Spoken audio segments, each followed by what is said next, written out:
안녕하세요. 벌써 7번째 시간이네요. 오늘은 고인산혈증에 대해서 여러분과 좀 말씀 나눠보려고 하는데요. 그 인이라고 하는 것이 이제 그 피 속에서 그 혈액 검사를 했을 때 높아져 있는 것을 고인산혈증이라고 해요. 그런데 이제 인이 뭐냐는 걸 갖다 좀 간단하게 좀 먼저 설명을 드리면, 그 여러분 뭐 세대가 달라서 그 잘 모르실 수 있는데, 저희 어릴 때는 좀 TV에서 했던 그 유명한 프로그램 중에는 전설의 고향이라는 게 있었거든요. 압니다. 아세요? 네. 그 전설의 고향 보면은 공동묘지가 항상 나오고, 그 공동묘지에 그 달밤에 가보면은 이제 푸른 그런 이제 그 빛이 난다고 해요. 그 푸른 빛이 뭐냐면은 이제 뼈에서 나오는 인광이 이제 푸른 빛이 나는 거거든요. 네, 그렇기 때문에 여기서 말씀드리는 그 인이라고 하는 것은 뼈의 주성분이에요.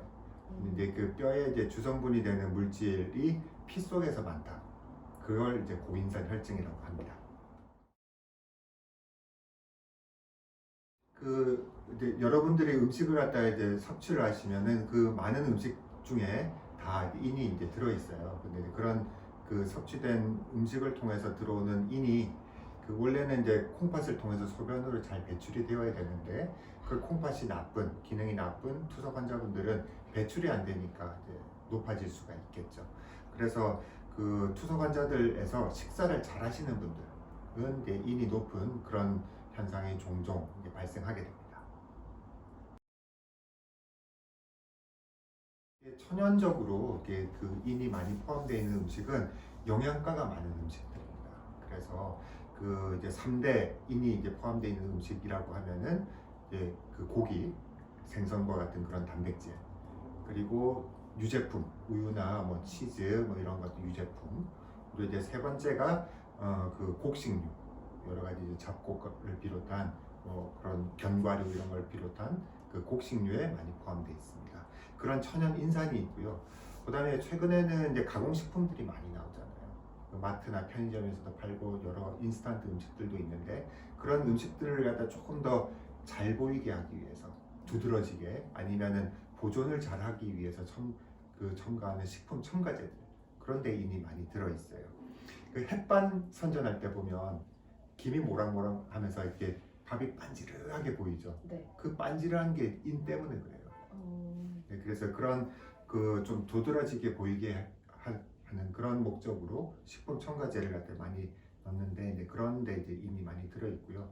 또 하나는 이제 약, 뭐 비타민이나 뭐 아니면은 건강 보조식품 이런 데도 인이 조금 이제 포함이 되어 있습니다. 그렇게 이제 세 가지 이제 그런 그 요소들에 의해서 인이 이제 우리 몸으로 흡수가 될 수 있겠습니다. 그 자료화면 보시면 알겠지만, 그 투석 환자들에서 그 사망에 기여하는 여러 가지 그런 요인들이 있는데요. 뭐 투석이 잘 안 됐을 때, 그 투석 적절도가 낮을 때, 아니면 빈혈이 있을 때, 대략 그 전체 투석 환자들의 사망에 기여하는 비율이 한 5 내지 6% 정도 됩니다. 그 정도에 이제 되는 데 비해서 뭐 인이 높다든지 아니면 칼슘이 높다든지 아니면은 뭐 그런 것들과 때문에 생기는 2차성 부갑상선 기능 항진증, 이런 이제 칼슘과 미네랄 대사 때문에 생기는 사망 위험률이 훨씬 높아요. 거의 한 20% 육박할 정도죠. 그래서 그 실제로는 인이라고 하는 거는 별로 우리가 못 느끼지만, 인이 높은 것은 장기적으로 투석 환자들의 사망률을 증가시킬 수 있는 매우 안 좋은 위험인자다. 또 하나는 이게 이제 인이 높으면 혈액 속에 그게 이제 뼈를 약하게 하는 그런 원인이 됩니다. 그러니까 뼈 질환을 잘 생기게 하기 때문에 골절의 위험이 높아질 수 있고요. 그 다음에 이제 뼈 성분이 이제 혈관을 타고 이렇게 쭉 이렇게 많이 이렇게 퍼지게 되는 거니까 혈관 안에서 그 칼슘과 만나서 석회가 만들어질 수 있어요. 그런 것 때문에 혈관 질환도 잘 생깁니다. 그래서 뼈를 약하게 하고 혈관 질환의 발생률을 높이는 그런 문제들 때문에 사망률도 결국 증가하게 되는 건데, 이런 그 아주 심각한 위험 인자이기 때문에 이는 이제 관리를 해야 되겠죠. 그래서 우선은 이제 그 섭취하는 갖다 좀 인을 좀 줄이는 게 중요하겠죠. 그런데 그걸 때 줄이려다 보면은 영양을 자칫 해칠 수 있어요. 아까 말씀드린 그런 뭐 고기나 생선 같은 단백질 아니면 유제품 혹은 뭐 곡식류 이런 것들이 다 우리한테 꼭 필요한 그 필수 영양소들을 제공해주는 음식들이거든요. 그런 것들을 갖다 줄이면은 영양 실조가 생길 수 있으니까 이게 문제가 됩니다.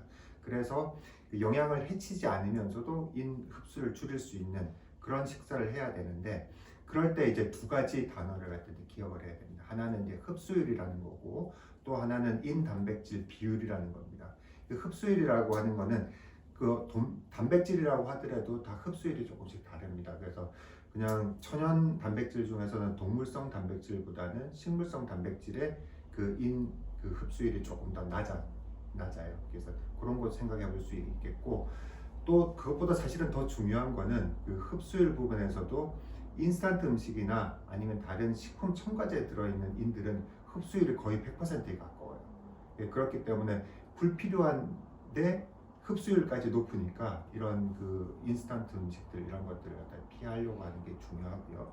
그 다음에 인단백질 비율에서도 그 천연인산은 단백질이 어느 정도 있잖아요. 그런데 비해서 식품 첨가제에 있는 것들은 단백질 함량이나 이런 것들이 이제 적은 데 비해서 이는 높기 때문에 이런 음식들을 갖다 피하는 게 이제 필요하겠죠. 그래서 이제 인 섭취를 줄이는 게 이제 첫 번째로 중요하고 두 번째는 이제 투석을 통해서 인도 많이 제거가 되기 때문에 적절하게 투석을 하는 것 그리고 그 두 가지로 잘 안 되는 환자에서는 인결합제라고 하는 거 이렇게 소위 인약을 갖다 이렇게 우리가 드리는데 그런 인약을 제대로 잘 복용하시도록 그렇게 이제 안내해 드리는 것 이게 이제 중요하겠습니다. 이제 뭐 지금 이제 자료 화면을 보시면은 저희 병원에서 쓰고 있는 약만 하더라도 이렇게 이제 많은데요. 뭐 이거 말고도 이제 훨씬 더 많은 약들이 있습니다. 근데 그 역사적으로 보면은 예전에는 이제 알루미늄 기반의 약들이 많이 쓰였어요. 근데 이제 그런 약을 오래 쓰다 보니까 여러 가지 합병증이 생기는 거예요. 빈혈도 생기고 뭐 치매도 올 수 있고 그런 이제 합병증들 뼈도 약해지고 오히려 그런 것들 때문에 알루미늄 기반의 인결합제는 요즘은 안 쓰고요. 칼슘 기반의 인결합제를 많이 썼었습니다. 그런데 이제 그런 칼슘 기반의 인약, 여기 이제 포스바인이라는 약이랑 시시본이라는 약이 있는데 이런 약들도 좀 많이 쓰다 보니까 혈관 석회화가 많이 생기더라. 그래서 이제 가급적 적게 쓰는 게 좋겠다. 칼슘 약도 그렇게 되어 있습니다. 그래서 그런 약 대신에 칼슘이 아닌 인약들, 그 밑에 있는 세 가지인데요. 포스레놀이나 렘벨라나 아니면 벨포로와 같은 그런 약들을 갖다 이렇게 조금 많이 쓰자라고 하는 게 요즘 추세이고요. 그 다음에 이제 그 인결합제는 뭐 여기 지금 이제 그 좀 표시를 해놨지만 식사랑 같이 복용하는 게 무엇보다 중요합니다. 왜냐하면 그 음식 속에 포함되어 있는 인이랑 결합을 시켜서 우리 몸으로 흡수가 되지 못하도록 하는 그런 약들이기 때문에 이런 그 음식 속에 포함되어 있는 인이 이미 다 몸으로 흡수된 후에 이런 약을 갖다 먹어봤자 아무 소용이 없는 거죠. 그래서 식사할 때 항상 약을 꺼내놓고 식사와 같이 먹거나 아니면 식사 바로 직후에 이 약을 이제 복용하는 게 이제 중요하고요. 또 제형에 따라서는 포스레놀이라는 약하고 벨포로라는 약은 씹어서 반드시 이제 잘게 씹어서 복용을 해야 된다는 점이 또 특징입니다.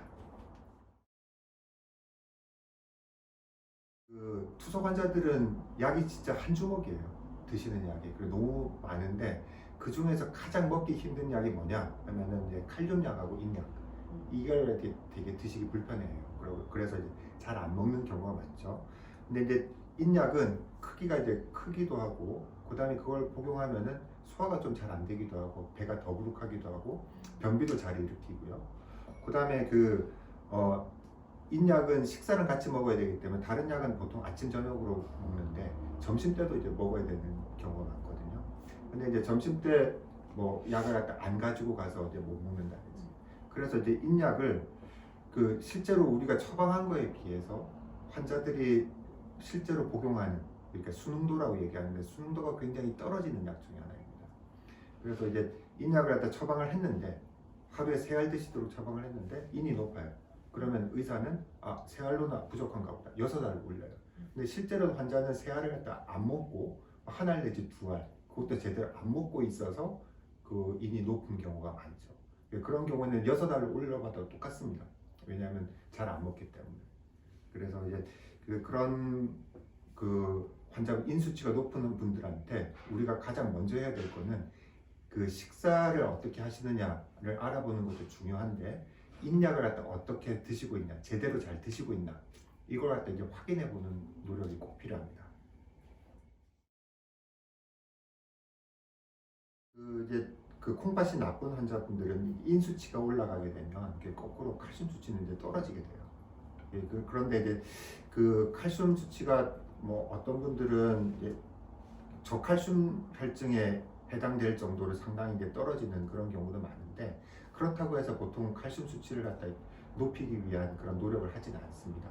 그 칼슘 수치가 낮은 거에 잘 적응을 하고요. 그래서 별로 증상이 없고, 오히려 낮은 것이 혈관 석회화를 갖다 좀 예방하는 데도 도움이 될 수 있기 때문에 인위적으로 높이지 않습니다. 근데 이제 그 칼슘 수치가 그 낮으면은 우리 몸에서는 2차적으로 그 칼슘을 갖다 이렇게 높이기 위한 그런 여러 가지 이제 노력들이 좀 있을 수가 있어요. 그게 이제 부갑상선 수치를 갖다 이렇게 올리는 그런 걸로 이렇게 하게 되는데요. 그건 조금 이따 다시 설명드리겠습니다.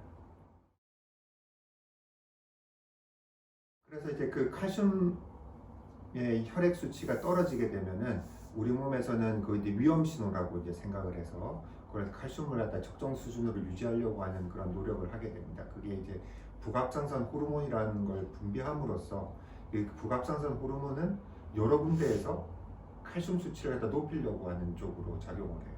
그러니까 일단은 뼈에서 칼슘을 녹여내고요. 그 다음에 장에서 칼슘을 흡수를 증가시키고, 콩팥 기능이 괜찮은 분들은 신장에서도 칼슘이 빠져나가지 못하도록 재흡수를 증가시키거든요. 그런 호르몬인데, 이 부갑상선 호르몬이 이제 증가하는 그 만성 콩팥병 환자에서 칼슘 농도가 떨어진 것 때문에 증가했다라고 해서 이런 환자분들을 2차성 부갑상선 기능 항진증이라고 얘기를 합니다. 근데 이제 2차성 부갑상선 기능 항진증이 너무 과도한 경우에는 뼈를 녹여서 오히려 칼슘을 너무 많이 빼내다 보니까 뼈 안에 구멍이 숭숭숭 뚫리는 그런 뼈 질환이 발생을 하게 되고, 그러면 이제 그 병적 골절, 그냥 특별히 많이 뭐 부딪히거나 넘어진 것도 아닌데 그냥 뼈가 그냥 푹 부러져 버리는 그런 골절이 이제 발생을 하기도 하죠. 그래서 그런 환자분들한테는 비타민 D라든지, 비타민 D는 아닌데 마치 이제 비타민 D와 비슷한 그런 역할을 해서 부갑상선 호르몬을 떨어뜨리는 그런 약이 있습니다. 그런 약을 투여해서 적정 수준으로 부갑상선 호르몬 수치가 유지될 수 있도록 그렇게 해드려야 됩니다. 자, 오늘은 일반인들한테서는 흔히 발견되지 않는 그 혈액 속의 인수치가 높은 그런 투석 환자들을 왜 문제고 어떻게 관리해야 되는지, 이런 것들에 대해서 알아봤습니다. 그러면 다음 시간에 또 뵙겠습니다. 안녕히 계세요.